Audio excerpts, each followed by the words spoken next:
پڑھا لکھا پہلی صف میں بیٹھنے والا بھی شادی کے دن یہ کام کرتا نظر آتا ہے۔ رسول اللہ صلی اللہ علیہ وسلم نے فرمایا جو دے کے واپس لینے کی نیت کرتا ہے، صحیح بخاری کے الفاظ ہیں جس کا ترجمہ میں کروں تو کیا کروں، کل کلبی یعود علی قیئی، وہ تو ایسا ہے جیسے کتا قے کر کے دوبارہ چاٹ لیتا ہے۔ آگے لفظ ہیں وَلَيْسَ لَنَا مَثَلُ السُّوءِ، یہ بری مثالیں انسان اور مومنوں کے لیے تو ہمارے لیے تو نہیں ہے۔ اس لیے ہدیے کا مقصد بھی یہ ہو کہ محبت بڑھے اور اللہ راضی ہو جائے۔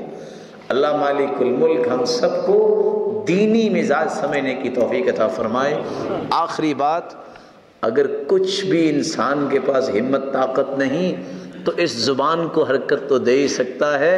اسلامی اخوت کا تقاضا یہ ہے، سامنے ہے پھر بھی اس کی خیر خواہی کرے، اگر سامنے بھائی نہیں ہے تو پھر غیبت نہ کرے، دعا کرے۔ رسول اللہ صلی اللہ علیہ وسلم نے فرمایا من رد عن عرض اخیہ بالمغیبہ کان حقا علی اللہ ان یعتقہ من النار، جس شخص کے پاس کسی کی غیبت کی جائے اگر وہ روک دے کہ بھائی میرے سامنے اس کی برائی بیان نہ کرو، یہ روکنا ہے تو تھوڑا سا مشکل، لیکن نتیجہ کیا نکلے گا؟ اللہ سبحانہ و تعالیٰ کے پیارے پیغمبر فرماتے کان حقا علی اللہ ان یعتقہ من النار، جس طرح اس نے غیبت سننے سے انکار کر دیا ہے، خالق و مالک اس بندے کو قیامت کے دن جہنم سے آزاد کر دیں گے۔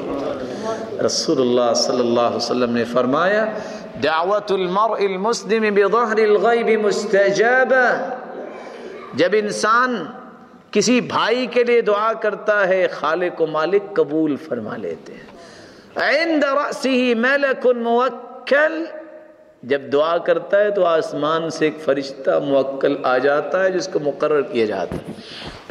کلما دعا لأخیہ بظہر الغیب قال الملک الموکل بہ آمین ولک بمثل، جب ایک بھائی دوسرے کے لیے دعا کرتا ہے تو فرشتہ کہتا ہے اللہ اس کی دعا کو قبول فرما دے اور جو یہ اپنے بھائی کے لیے مانگ رہا ہے اس کو بھی عطا کر دے۔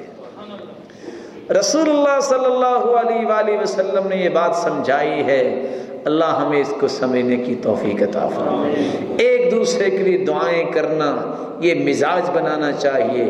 اللہ سبحانہ و تعالی ہمیں توفیق دے۔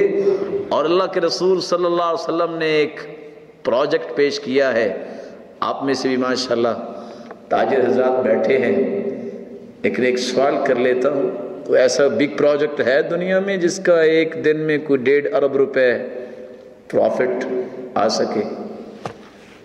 کہیں یہ کوئی ہے؟ ممکن ہے جی، دنیا بڑی وسیع ہے۔ یہ پروجیکٹ اگر انسان حاصل کر سکتا ہے تو اسلامی اخوت کو سمجھنے والا حاصل کر سکتا ہے۔ فرمایا من استغفر للمؤمنین والمؤمنات کان له بكل مؤمن ومؤمنة حسنہ۔ پوری دنیا میں مسلمانوں کی تعداد کتنی ہے؟ تقریباً 1.5 ارب، ایک کیلکولیشن ہی ہے۔ فرمایا جو مسلمانوں کے لیے اتنے لفظ بول دے اللہم اغفر للمؤمنین والمؤمنات، مولا کریم مومن مرد اور مومنہ عورتوں کو معاف فرما دے۔ کتنے سیکنڈ لگے؟ زیادہ سے زیادہ 5 سے 6 سیکنڈ۔ کان لہ بکل مؤمن ومؤمنۃ حسنہ، کائنات کے اندر جتنے مومن مرد اور مومنہ عورتیں ہوتی ہیں اتنی تعداد میں اس کے نام اعمال میں نیکیاں لکھی جاتی ہیں۔ 10 سیکنڈ کے اندر انسان 1.5 ارب نیکی کماتا ہے۔ اگر 1.5 ارب مسلمان ہیں، میری اللہ مالک الملک سے دعا ہے ہمیں اسلامی اخوت قائم کرنے کی توفیق عطا فرمائے اور بھولے ہوئے تقاضوں کو اپنانے کی توفیق عطا فرمائے۔ جو بیمار ہیں مالک الملک ان کی بیماری کو شفاؤں میں بدل دے، جو کسی مصیبت میں مولا کریم ان کی مصیبتوں کو خوشیاں بنا دے، جو کسی تنگی میں اللہ سبحانہ و تعالیٰ ان کی تنگی کو آسانیوں میں بدل دے، اور جس کی اولاد ہے اللہ مالک الملک اس کی اولاد کو نیک بنائے، اس کی آنکھوں کی ٹھنڈک اور دست بازو بنائے۔ اور اس کے لیے صدقہ جاریہ بنائے۔ جو اولاد کی نعمت سے محروم ہے مولا کریم ان کی جھولیوں کو بھی بارونق بنا دی۔ الہ العالمین جو صاحب مال ہیں اس کے مال میں برکت فرما اور اس کی حفاظت فرما اور اس کو تقوی نصیب فرما اور اس کو فتنوں اور آزمائشوں سے بچا۔ بے روزگار کو تمنگر بنا اور جو مقروض ہے اس کے غیبی خزانوں سے مدد فرما۔ الہ العالمین ہمیں اسلامی محبت کے تقاضوں کو سمجھ کر زندگی کے معمولات میں شامل کرنے کی توفیق عطا فرما۔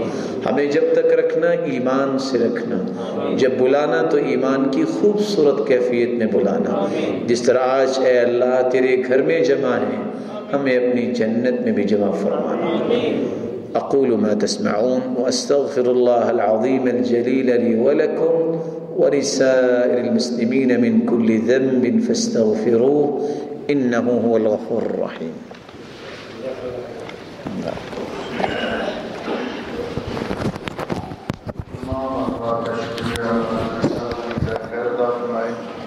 بڑے خوبصورت انداز میں انہوں نے اپنا موضوع نبھایا، اللہ ہمیں عمل کی توفیق بخشے۔ ایک تو ساتھیوں سے ہمیں اس بات کا شدت سے احساس ہے کہ آپ ڈیوٹیوں سے آتے ہیں اور اتنی لمبی دیر بیٹھنا مشکل بھی ہوتا ہے، لیکن ایسے مواقع چونکہ وہ اکثر نہیں بلکہ دیر بعد میسر آتے ہیں، تو اس لیے ہم آئندہ تھوڑا سا اس کا خیال بھی رکھیں گے۔